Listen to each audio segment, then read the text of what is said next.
Hey everybody, it's Doug Schuline from Doug Schuline Fitness EDU. I've held a long time on creating this video because things change every day. So I've been working on our new business model, probably changed it 5 times already, well, in 2 months, right? And really the last month. So I want to give you some insights on what I went through, what I'm going through, what we're going through, and maybe it's a benefit to you, either dealing with your landlord or reworking your business model because things are so challenging right now. So if you have a landlord that's not working with you, you've got a problem, especially if you have a long-term lease. Hopefully they all are, they own more properties. They start to come around and realize they don't want open property. So it would be in their best interest to work with you, give reduced rent. You get help, you help them by at least covering most of their overhead or some of it.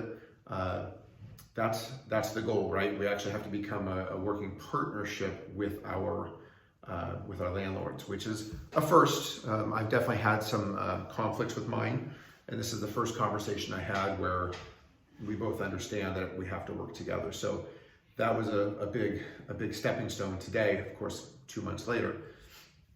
But here's my thought. So I own a general membership gym, small scale. Those of you that know me know it's 2,100 feet. And we have general membership and we have personal training. So when it comes down to limited access, where you're talking about one person for every 120 square feet, 6 feet doesn't really work. So we're talking about maybe one for every 100 square feet. So we're looking at really 10 people in at a time. And so we were trying to play with a model. Well, how can we reopen? If I can only get 10 people in, how am I going to make it work? So this most recent model was more of a concierge model, and it might work for you, it might not, but right now this is what I'm thinking I'm going to go with. We're limiting the access, right? You have to.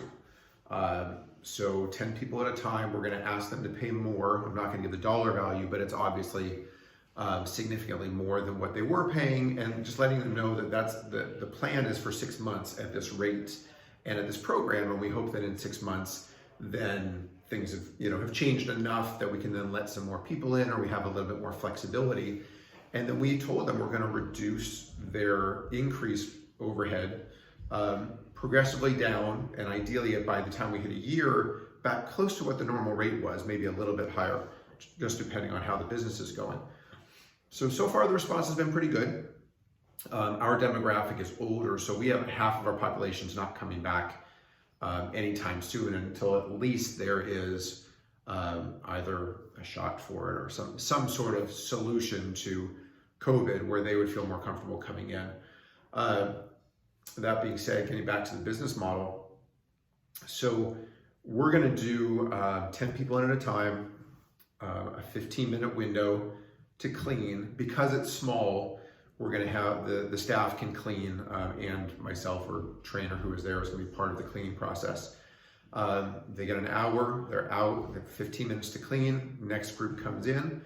So what we're doing is we're offering our members, they can lock into a time slot, just like it's a class, 10 people in class, Monday, Wednesday, Friday, or Tuesday, Thursday, Saturday, up until noon. So we're covering our prime time. And then from noon on, which is obviously slower up until the evening, then it's general access. So they can reserve a time to guarantee they get a spot, or they can walk in and just hope that there's space available. Between 12 and 4, there should be.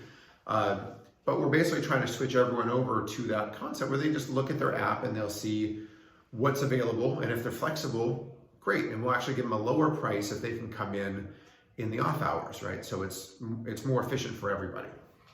So far, that feedback has been good, and our clients are very supportive, and that's awesome. So that's where we're going. And the concierge model is something we had looked at a few years ago, but it's more personal. They know it's going to be clean. They're going to work out at the same time with the same people. so they know that these people are going to take care of their equipment as well. That's the gist of it. We're going to allow personal training in where we can, but right now we're going to take care of the membership. We know the masses really want to get back to working out, so we're going to work with the trainers who we'll bring in-house so that we can really control the schedule, where before it was independent contracting and it was a little kind of just do as you want to do, and we can't do that anymore. As for my take on where things are going, I don't really know, but my educated guess is that I know LA just extended to another 3 months.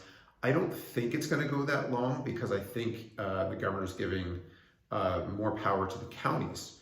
And so if the counties have more power, and certain counties like Orange County, Laguna Beach, I wish it was city by city, but we'll just have to see if Orange County can open things a little bit quicker.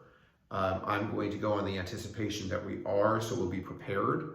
And we're going to do two things. We're changing out the flooring, right? You know, if you're a gym owner or you're in the business, you can't shut a gym down for 2 or 3 days, let alone a week, to replace the flooring, because nobody's going to wait a week to go work out. So we're going to try to do that really quickly.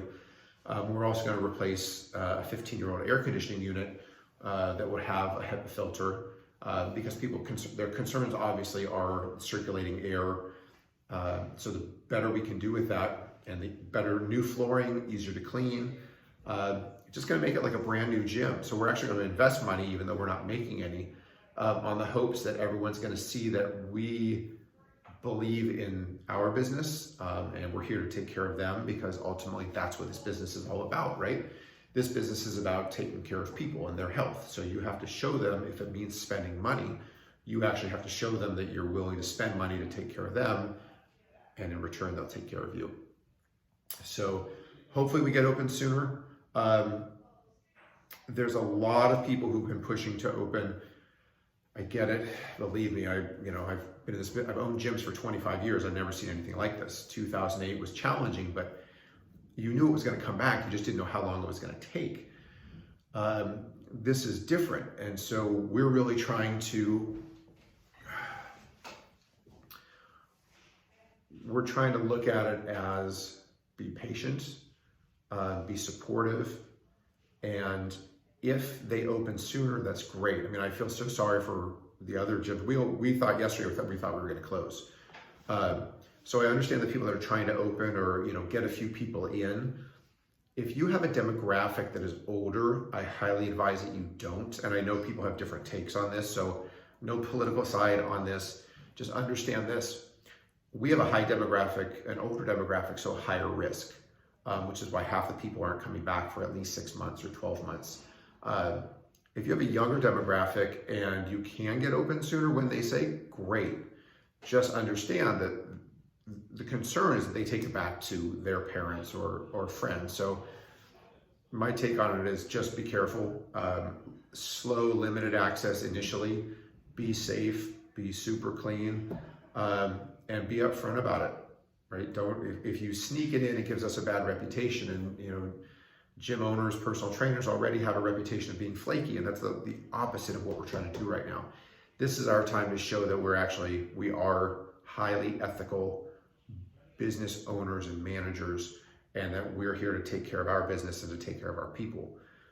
If you show the county, and you show the state, and you show your employees and your clients that you are of the highest ethics, everybody wins.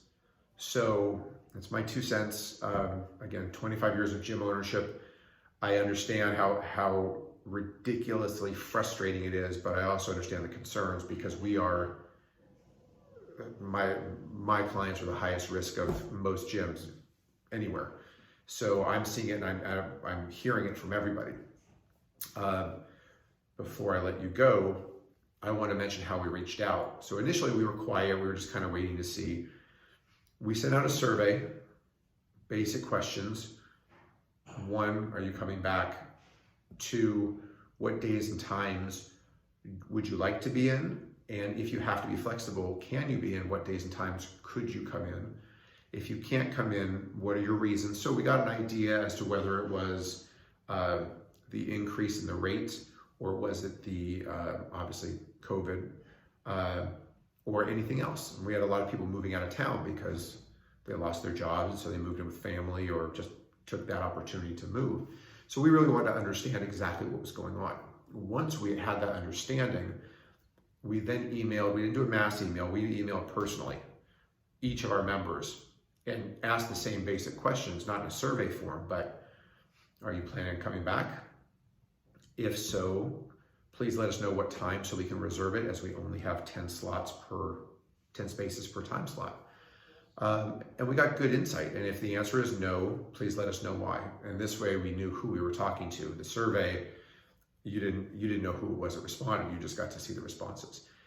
That personal contact yielded a lot of respect that we're really trying to morph our business model to help them. And we also got some good feedback from people, what their concerns are, how their, what their thought process is. And so we've morphed again from there. So I suggest that you contact your people directly, phone call or email.